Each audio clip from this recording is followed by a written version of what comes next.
Hello, Internet. I hope everybody's doing awesome, because I am doing awesome. Just want to let everybody know to don't forget to like and subscribe. Thank you to all you guys that have subscribed so far. I definitely really appreciate it. And if you like people talking about music, we of course have a interview show called Casey Music Talk on my channel. We've done 54 interviews so far, and talking about different musical topics with people from Kansas City here, other real musicians and teachers. So come check that out.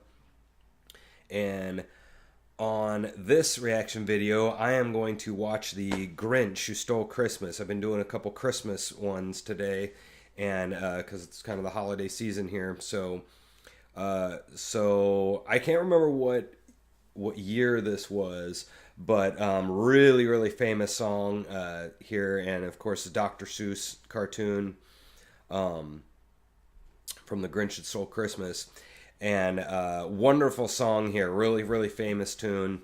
So let's hear this puppy.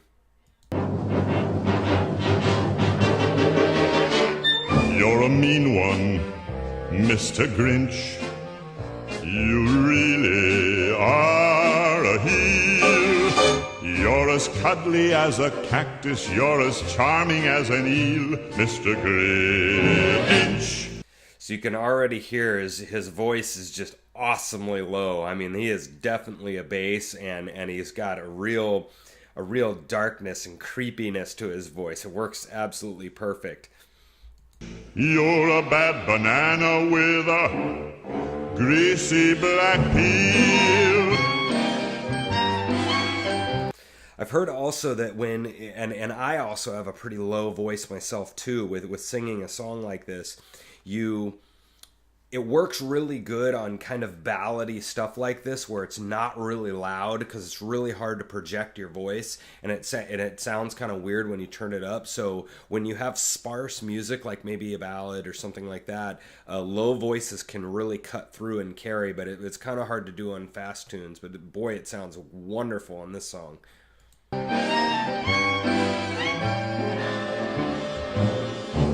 You're a monster, Mr. Grinch. Your heart's an empty hole. Your brain is full of spiders. You've got garlic in your soul, Mr. Grinch. Garlic in your soul. I wouldn't touch you with a 39.5-foot pole. 39.5-foot pole. That's a funny line. You're a vile one, Mr. Grinch.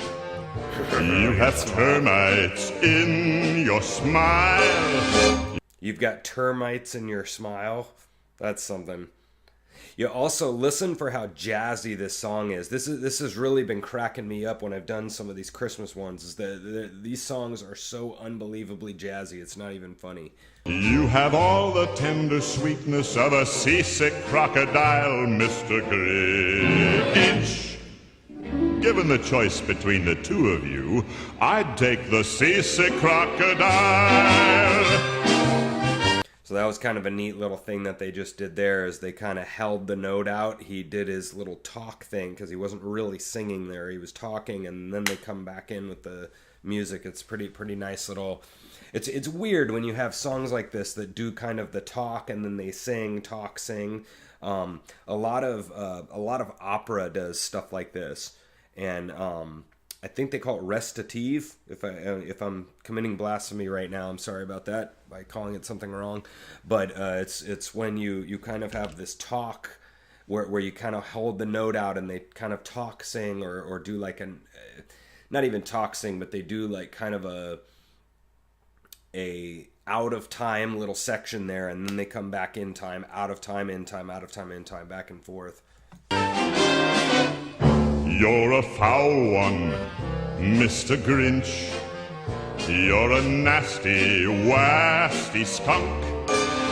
Your heart is full of unwashed socks. Your soul is full of gunk. You're made of unwashed socks. And you can hear his singing is very enunciated. Mr. Grinch. Like he'll put that very clean and crisp enunciation. Mr. Grinch. The three words that best describe you are as follows, and I quote, stink, stank, stunk. You're a rotter, really hear the Mr. Grinch. You're the king of sinful sots. Because if you're trying to portray all of these really to get the imagery really, stink, having that K on the end, it really kind of adds quite a bit to the song to really give you the imagery instead of really sloppily out of your mouth. Your heart's a dead tomato splotched with moldy purple spots, Mr. Grinch. Your soul is an appalling dump heap. Your soul is an appalling dump heap.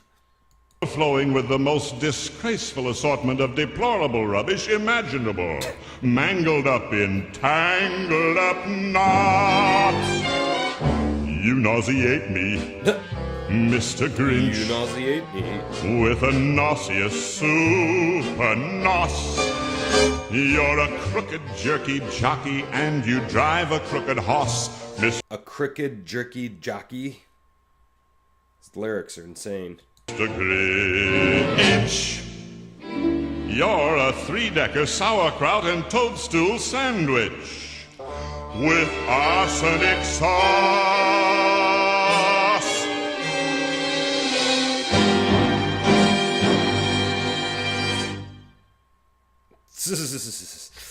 Oh, that song is silly. But boy, you can listen to that guy singing. He's got a wonderful voice and really beefy and low. But again, that enunciation is really key on that. That's one thing that like rock music does absolutely terribly is you can't even tell what they're saying. But with this, the enunciation really portrays into all the imagery that he's using. It's very a good idea. To get that extra little gross feeling in you, and Dr. Seuss is just fantastic. So anyway, I hope you guys enjoyed that, and anyway, thanks for everything, and I will see you guys later. Bye.